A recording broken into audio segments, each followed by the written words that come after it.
We all know how this one is going to end, and it's not happy. But the tragedy of Sylvia Plath's departure from the world at just 30 years of age can sometimes overshadow her life, as if everything she ever did, said or wrote led to this moment, as if her fate was inevitable, inescapable, unavoidable. But was it? Did she have a lifelong fascination with death, as many people believe?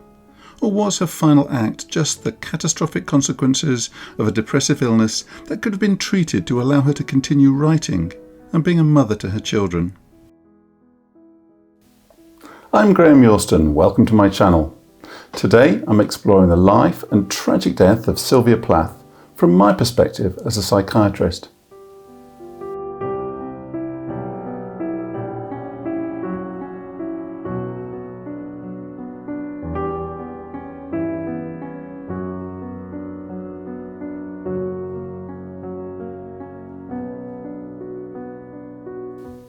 Sylvia Plath was a woman who wrote hundreds of poems and stories, and one of the most groundbreaking novels in American literature. But a woman whose death often seems to get more attention than her life.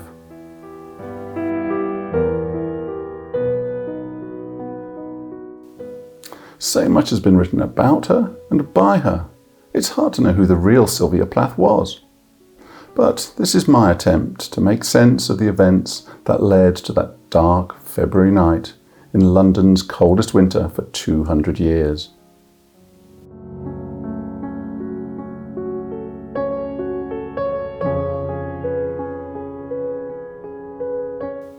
To do justice to such an important figure, this is going to be a two-parter. In this video, I'll focus on the first 23 years of her life before she met Ted Hughes.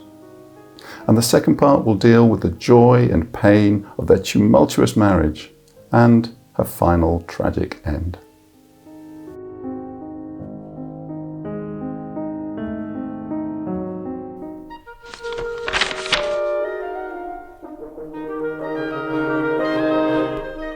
Sylvia Plath was born in Boston, Massachusetts in 1932, the first child of Aurelia Schober, the 26-year-old daughter of Austrian immigrants, and her new husband, the 46-year-old professor of biology at Boston University, Otto Plath. Otto was born in Germany, the son of a blacksmith, and emigrated to the United States when he was just 15 years old. His grandfather wanted him to become a Lutheran minister and funded his education. But when Otto dropped out of the seminary, he was disowned and his name ceremoniously scratched out of the family Bible. Perhaps I'm reading too much into this, but his grandfather's reaction sounds just like the rigid black and white thinking that would lead to many of the Plath family tragedies.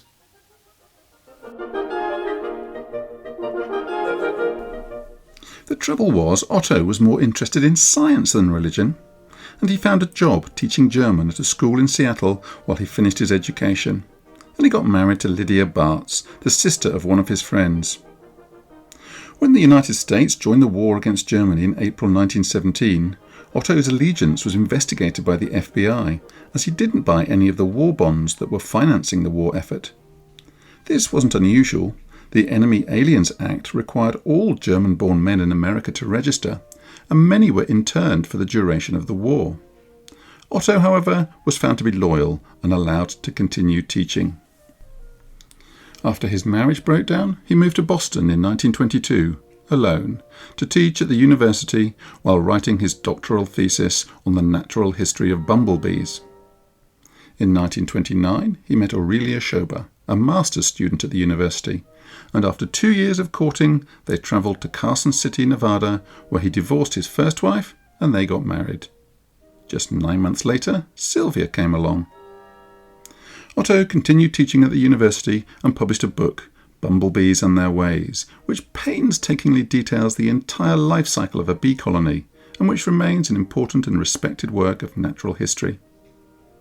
In 1935, Otto and Aurelia had a son, Warren, and they moved to the seaside town of Winthrop, Massachusetts, to be closer to family.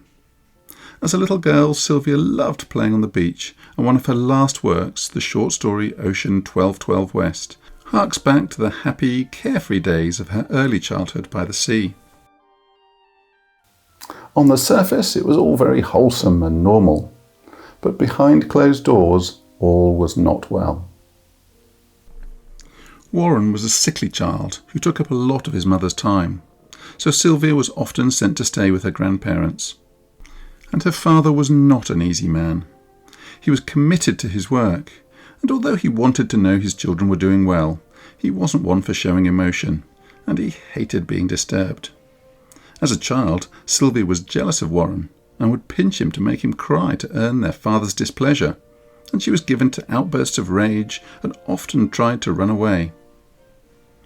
Shortly after his son's birth, Otto began to feel unwell, but rather than see a doctor, he became convinced that he had lung cancer, as his symptoms, a cough and weight loss, were similar to those of a friend who had just died of this. His friend had several surgeries that did not help, and Otto was determined that he would not go through the same pointless procedures, so he steadfastly refused to see a doctor. His wife, his colleagues, his friends all did their best to persuade him to change his mind, but he was adamant, and he got angry when anyone tried to raise the issue. He managed to continue working, but would be exhausted and irritable by the time he got home, and he was often racked with pain in his legs. Aurelia had to do her best to keep the kids away, as he could not bear the noise of his children playing. Eventually, just before Sylvia's 8th birthday, he developed an infection in his foot, and he finally agreed to see a doctor. It was gangrene. His ghastly grey toe was vividly described years later by Sylvia as being big as a Frisco seal. He never had lung cancer or any other form of cancer. He had diabetes, an eminently treatable condition, but because he had done nothing about it for so long, he had developed serious complications. He ended up with an above-knee amputation, but never made it out of hospital, succumbing to infection 3 weeks later. His surgeon said, "How could such a brilliant man have been so stupid?" Sylvia said that her happiness ended when her father died, and her poetry is full of references to him, sometimes tender, but more often angry tirades at his tyrannical Germanic nature. Most biographers highlight his death as one of the most significant traumatic events in her life, which it would be for any child. But what also stands out for me is her father's coldness and rigidity of thinking when he was alive. His avoidance of medical care is just one example of many. And I just wonder how much of his tricky personality was passed on to his daughter. Otto's death left the family in serious financial difficulty. His life insurance barely covered the medical bills and funeral costs, and Aurelia had to work, initially as a German teacher in Boston, which meant leaving home at 5:30 in the morning to get there. A few months after her father's passing, Sylvia had her first poem published in the Boston Herald's children's section. Just 4 lines long and called simply Poem. There are few signs of what was to come, but it's not bad for an 8-year-old. Hear the crickets chirping in the dewy grass. Bright little fireflies twinkle as they pass.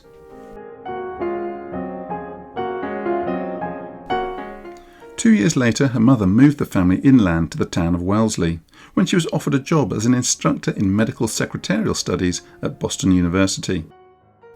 Shortly after, Sylvia began keeping a journal, which she filled with the usual childish matters of importance, as well as sketches, and later, melancholy musings about how, when she watches others and the world, she feels apart, enclosed in a wall of glass.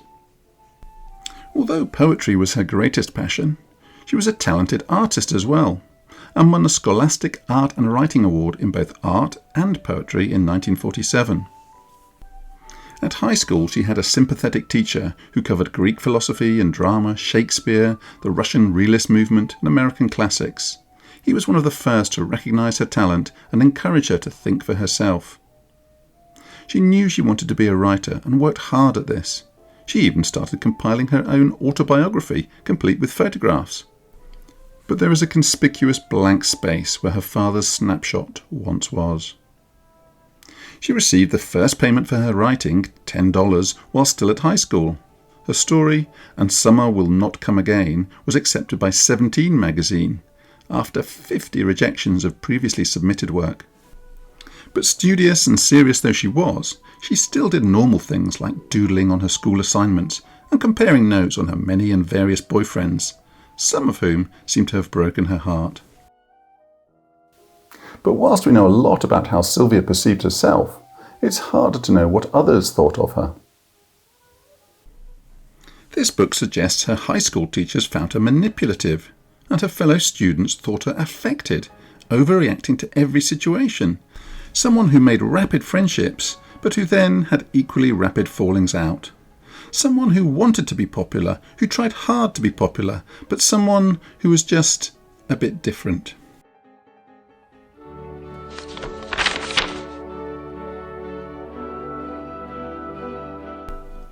Sylvia was a straight-A student at high school, and she won a scholarship to the prestigious women's-only Smith College, funded by novelist Olive Prouty. Whilst delighted at making it to such an elite institution, she was also painfully aware that the other girls were from far wealthier backgrounds, and at times she felt a bit of a poor relation. She didn't find it easy to make friends, but as one of the key determinants in your social ranking at Smith was the calibre of boy you were dating, she went on several blind dates hoping to meet someone suitable, initially without much success. In the Christmas vacation, however, she met Dick Norton, a medical student at Yale, and her social life opened up. Just like at high school, she was keen to distinguish herself academically. She worked hard and managed to get through the science classes she was worried about. But at the end of her freshman year, she was deeply upset at getting 2 Bs. The one in physical education didn't distress her, but the one in English did. She was plunged into self-doubt. Could she ever be a writer now? Should she focus on something else like art history? What would become of her? All of which went round and round in her head over the long summer vacation, not helped by working as a mother's help, a job she really didn't enjoy. In her sophomore year, probably her happiest at Smith, which we call more prosaically in the UK her second year, she managed to get through a dreaded physics class with an A. And despite her doubts about her writing, she continued submitting stories and poems to magazines. 3 poems were accepted by Harper's, and 2 were praised but not accepted by the New Yorker. She joined the modern literature class of Elizabeth Drew, but once again slumped into a morass of self-doubt and despair when visiting lecturer W.H. Auden, no less, described her poems as too glib. Glib? Glib? Shallow and insincere? How could he? She was a huge fan of W.H. Auden, so this one hurt. Then speech was mannerly, an art like learning not to belch or fart. I cannot settle which is worse, the anti-novel or free verse. Nevertheless, her consistently high grades over the year, no Bs this time, allowed her to join the editorial team of the Smith Review.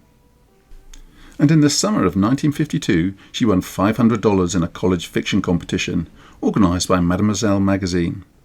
Her story, Sunday at the Mintons, about dysfunctional siblings living together in stifling disharmony, explores important and recurring Plath themes of unfulfilled lives, female entrapment, and the longing for escape. Harold Strauss, then editor-in-chief at the publisher Knopf, wrote to Plath to say he had read her story and he hoped she would write a novel and send it to him. Wow, this was a bit more like the feedback she craved, the encouragement she needed to keep the self-doubt at bay. A summer job working at a hotel on Cape Cod didn't go so well, however. She found it hard to make friends with the other girls, which she referred to disparagingly as really wise drinking flirts in a letter to her mother. And she was annoyed when Dick told her he had had an encounter with a waitress. Annoyed at the double standards that meant it was okay for him to do that, but not her. Things were never quite the same between them, and she got her revenge by turning him into the smugly self-confident Buddy Willard in the bell jar. On the cave. Even though her enthusiasm for Dick Norton waned, there were plenty of others to take his place. She always had at least a couple of young men that she was writing long, soul-searching letters to. But the next special one was Gordon LeMaire, to whom she was unofficially engaged for a while.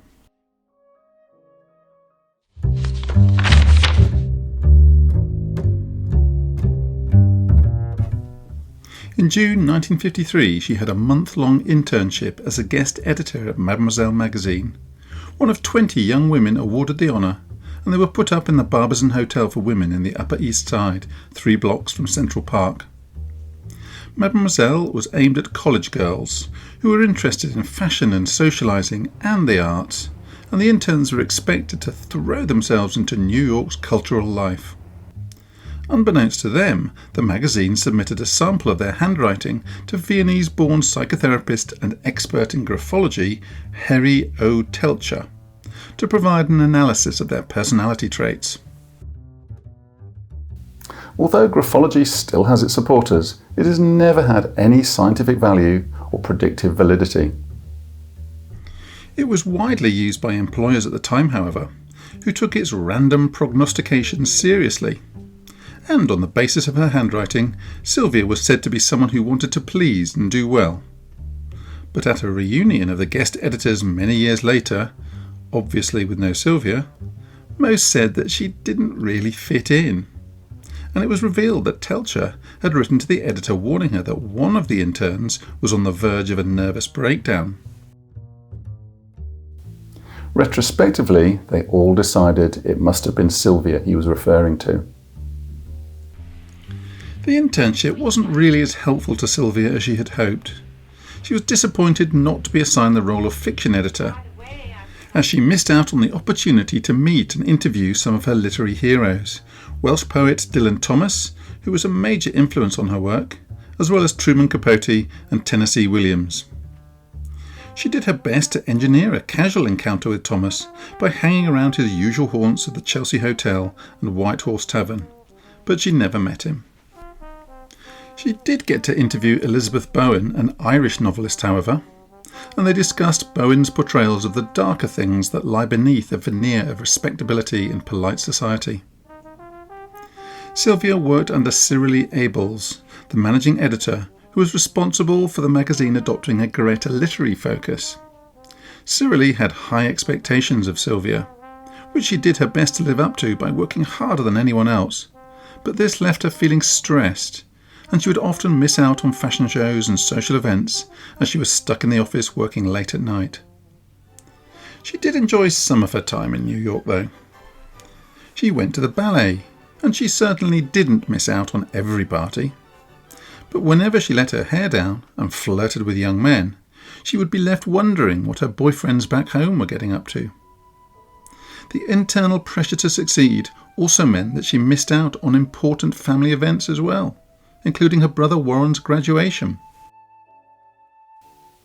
It seems to me that her eagerness to stay late at the office and choice to put her work above family commitments and a social life probably says more about her personality than whether her handwriting sloped to the left or the right.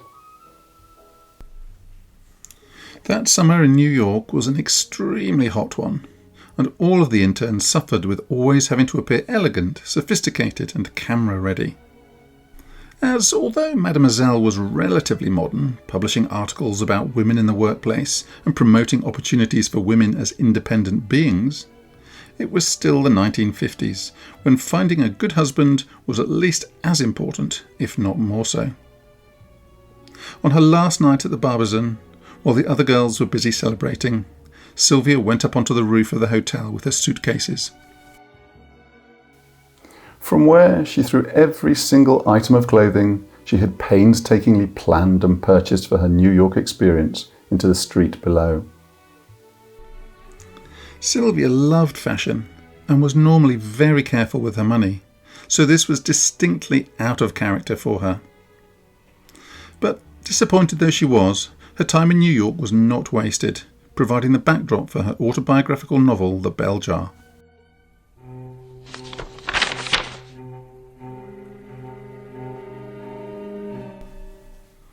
After returning home, Sylvia was subdued, and when she heard that she had not been accepted onto the Frank O'Connor summer writing programme at Harvard, she felt utterly dejected. She lost all confidence in her ability to write, and even found it difficult to read. Her mother tried to get her to relax and enjoy the summer, but Sylvia became convinced she would never make it as a writer, and pestered her to teach her shorthand, so she'd be able to get a job as a secretary. She was not eating, not sleeping, and she couldn't concentrate on anything. When her mother saw purple marks on her legs, she took her to a doctor who prescribed sleeping pills and advised her to get a job. So she volunteered at the Newton Wellesley Mental Hospital, where her duties included feeding patients who were too sick to feed themselves, including, to her horror, her old art teacher. But rather than helping, this sent her mood spiralling down, and she began to believe that she too was destined for a life in institutional care. So her psychiatrist, Dr. Tillotson, persuaded her to have a course of outpatient ECT, or electroconvulsive therapy.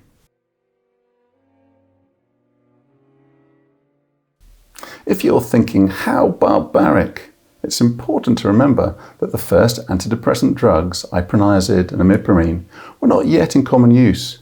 So the only effective treatment for severe depression at this time was ECT. In the 1950s, however, it was generally administered unmodified, in other words, without the muscle relaxants that are used nowadays. So the seizure provoked by the electrical stimulus caused intense muscular contractions that sometimes led to dislocations and fractured bones.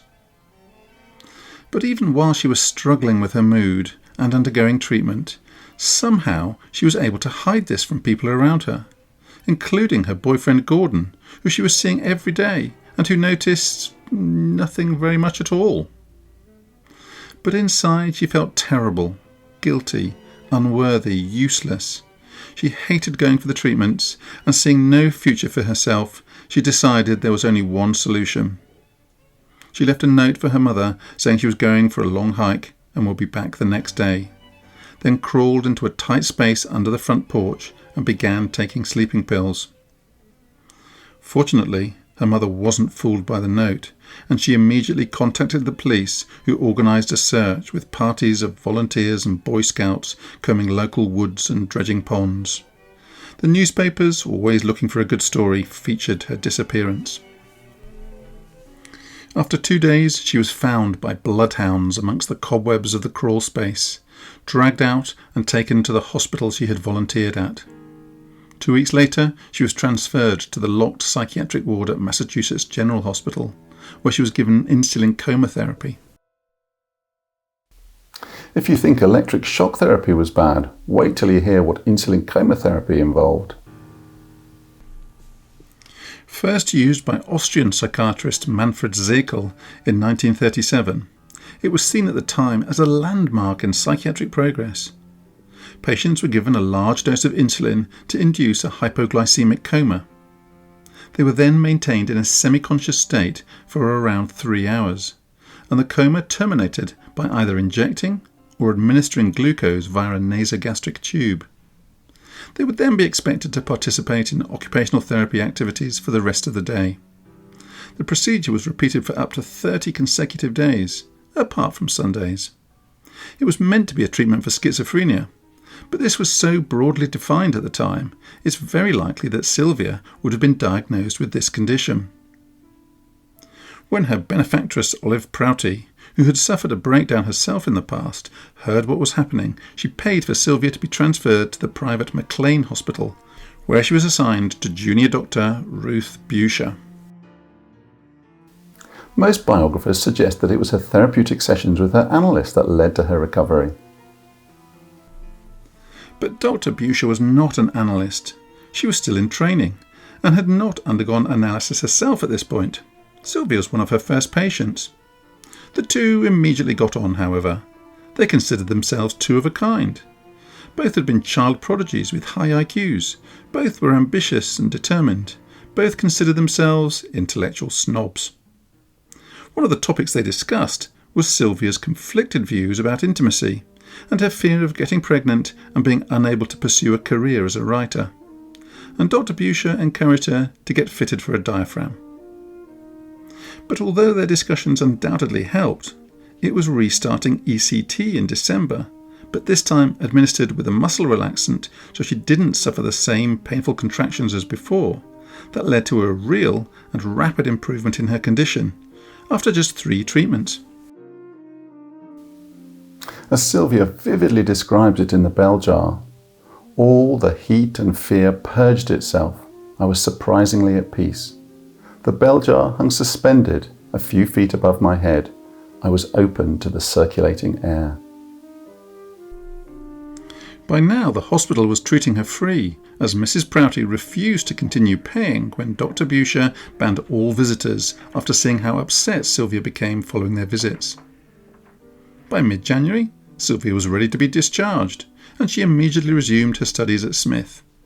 She continued seeing Dr. Buscher once a month, refusing to see anyone closer to the college, and she remained in regular correspondence with her for the rest of her life. She was also prescribed medication: chloral hydrate to help her sleep, a drug that was favoured with disastrous consequences a decade later by another of Sylvia's idols, Marilyn Monroe, along with antipsychotic medication, which was probably chlorpromazine or thorazine, which had recently been introduced, and which also has antidepressant properties.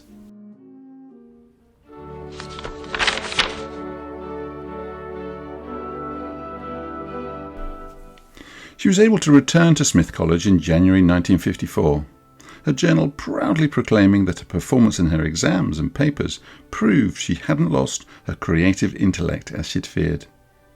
She made no attempt to hide what had happened to her, but many thought this was distasteful. Mental health problems were not openly discussed in the 1950s, and admission to a psychiatric hospital was regarded as rather shameful. She had always found it difficult to make friends at Smith, and this didn't improve. She was seen as a difficult girl, too intense, too melodramatic, very capable academically, but a bit different. Perhaps emboldened by her discussions about contraception with her therapist, Sylvia was keen to explore this aspect of life which she had hitherto avoided. For someone who kept such detailed journals about everything in her life and her innermost thoughts and deeds, you'd think that finding out about this important rite of passage would be easy, but her journals are strangely silent on the issue. We know that she was writing to and meeting several young men over the summer of 1954. There was solid old Gordon LeMaire, and she was also quite taken with the Nietzschean auteur of Yale philosophy student Richard Sassoon, a distant relation of First World War poet Siegfried Sassoon, and others as well. But the memoirs of her close friend and confidant Nancy Steiner relate a strange experience with an anonymous college professor, much older, balding, and with the thickest glasses either of them had ever seen. Steiner describes it in absolutely horrific terms, non-consensual, with Sylvia ending up hemorrhaging and having to go to the emergency room. Sylvia gives a fictionalised version of these events in The Bell Jar, but in the novel, her doppelganger Esther Greenwood makes a conscious choice to have her first experience with the ugly professor. And people have speculated that this is what actually happened in real life, and that the non-consensual claim was just a cover to preserve her reputation. Yes, that's possible, but Steiner's account portrays the real-life Irwin as a predatory type, and the whole thing is very traumatic.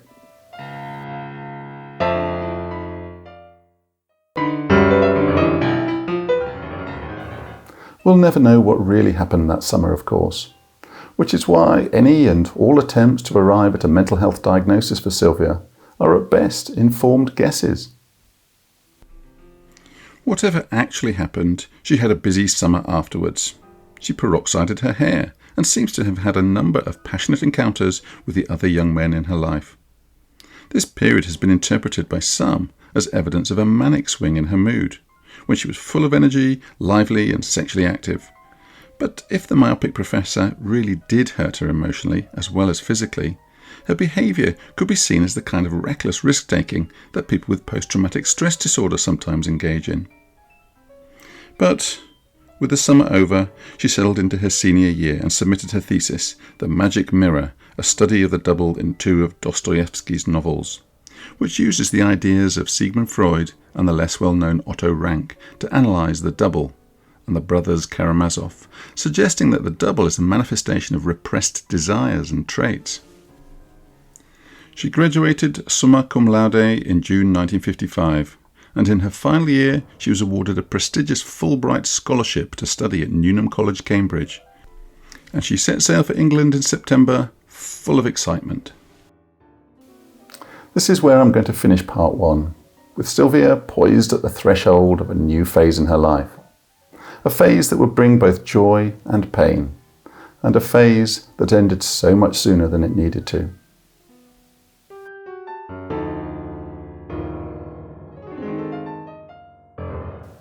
Join me for part 2, in which I'll explore her Cambridge years, her dramatic meeting with Ted Hughes and their tempestuous 7 years together, and her final incredible burst of creative energy before her tragic end.